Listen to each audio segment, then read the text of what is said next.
Welcome back to In Your Neighborhood. I'm your host, Charla Brown, and on today's show, we've been chatting with Shelley Prevost. She's a therapist a respiratory therapist at St. Joseph's Care Group, and Heather Cuff, who's the co-founder of Every Breath Counts Lung Group.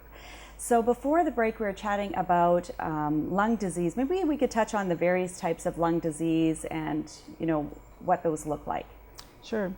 Well, the one thing about lung disease is it affects everybody. So it can affect right from birth to end of life. So if you breathe, then lung disease is important to you.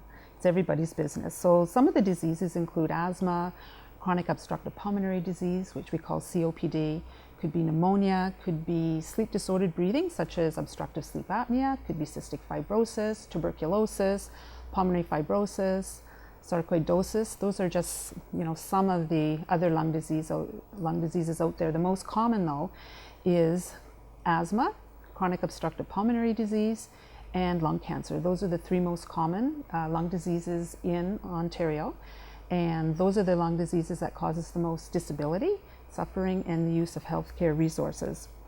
And we know right now in Ontario there's at least 2.4 million people living with lung disease right now. Incredible. And that's almost 1 in 5 people, right?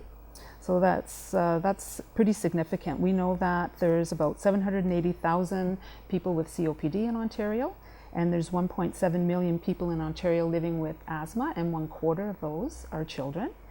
And there's probably close to 33,000 people living with lung cancer right now in Ontario. And we also know that these numbers are growing, and that by the year 2030, they will have increased by 50% at least. Wow, and why would the numbers, why are they growing? Well, the population, the age of the population is growing, right? So every year we have more and more people who are, over the age of 50, right? So we're an aging population, and COPD and lung cancer typically hit people who are older. Right. Now, I think automatically when people think of lung disease, they affiliate that with people who smoke. So how true is that connection with smoking as a common cause? That's very true. 95% of COPD is caused by tobacco smoke exposure. So that could be either personally smoking or being exposed to secondhand smoke, right? There's a small percentage of COPD that's caused from a genetic predisposition called alpha-1 antitrypsin deficiency. And there's a small percentage of people who have COPD from an unknown cause. And there's a small percentage of people who have COPD because of inhaling toxic substances while they were at work. So they get it from occupational hazards. But overwhelmingly, tobacco smoke is the cause of COPD. And in our Northwest LHIN, we know that we have higher rates of smoking in our area. So we have higher rates of COPD in our area because of that. Right, and I think when you say as the population ages, when you go back, 20 years ago, 30 years ago, people smoked everywhere. Now, we don't think of it as much because you're not allowed to smoke in restaurants, but people smoked in the workplace, people smoked in their vehicles. Now you can't smoke with children in your car, all that kind of stuff. So I think a lot more exposure to secondhand smoke. And like you said, if it takes 20 years for those things to show up, that's right. So the good things that we're doing today, we will reap the benefits 20 years from now, right? So what we're seeing right now is what people were doing 20 years ago, because it takes 10 to 20 years for tobacco smoke to, damage the lungs. Right. Yeah. So what is a lung attack?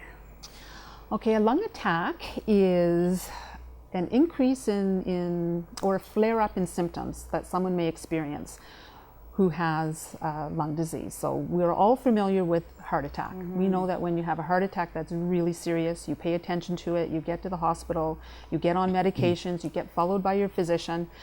But a lung attack kind of flies under the radar, but it's just as significant. When you have a lung attack, your flare-up in symptoms, that infection, is attacking your lungs and you are losing lung function. Just like in a heart attack, you lose function, heart function. In a lung attack, you lose lung function. So it's really important to pay attention to that. So a lung attack could be a pneumonia. right? Because it's a Right. flare-up, it's a chest infection.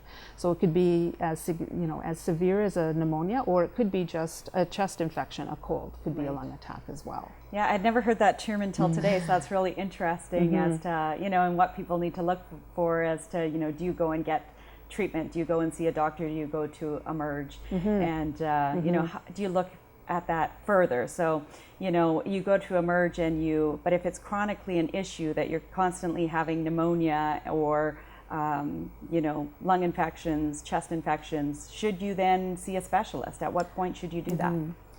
Absolutely. If you're having frequent infections and making frequent visits to the hospital, you do need to be followed by a specialist. What I was going to say about lung attacks is some people, even when they're at their healthiest, they may have a chronic cough and mucus, and they may also have shortness of breath at their most healthiest. So a lung attack would be when there's an increase in those symptoms from their baseline, so an increase in mucus or an increase in shortness of breath. And when that's sustained over 24 to 48 hours, that's when people need to seek attention. So that's either the emergency department, a walk-in clinic, their health professional, whether that is a nurse practitioner or it's their family doctor, but they need to seek attention early. So that they can nip it in the butt before it becomes a pneumonia and becomes really, really big. Absolutely. And then they will have lost, some lung function. Right. So let's talk a little bit about living with lung disease and treatment options. Like if somebody is diagnosed, what is the best way to live with lung disease? Well, you definitely need to be taking your medications, your prescribed medications on a regular basis. Right. That's so important. And exercise. Even if you're feeling not up to it physically, moving around, your lungs need it, the lungs need it. Right. Your body needs it. And I think you might automatically think that you shouldn't, because you've got damaged lungs, but it is a beneficial thing to do is to Absolutely. exercise. Exactly. Yeah, Because I guess your lungs are like a muscle just like anything else. You need to keep it strong. Exactly. Even if it's badly damaged, you've got to work it. Right. Yeah, so important. Right. So let's talk a little bit about the treatments that, as a as a therapist, that you administer over at St. Joseph's. Okay. Well, one of the most important interventions with any type of lung disease, if that person is smoking, it's smoking cessation. That is number one. It's the one intervention that actually affects the progression of the disease. All the other interventions, such as medications and inhalers, they improve symptoms, but they don't speed up or slow down the progression of the disease. Only smoking cessation does, and that's because the tobacco smoke accelerates the rate at which lung function is declining. So as soon as there's cessation of that exposure, then that accelerated rate of lung function decline kind of goes back to normal. It slows down. So it really is the number one intervention. After that, it's pulmonary rehabilitation, which is a comprehensive program of education and exercise for people who have moderate to severe lung disease. Could be COPD, could be pulmonary fibrosis, could be lung cancer. But that is the cornerstone treatment. And we know that in Canada, its access to pulmonary rehab is quite restricted. Less than 2% of people living with COPD have access to pulmonary rehab. So we're very fortunate here in our community that we have a good program. Other treatment includes Medications. the medications. And a lot of inhalers, puffers, those kind of things. that And just help. oxygen as well for those who need it. Not everyone with lung disease will need oxygen, but those who need it, we do prescribe it. Wonderful.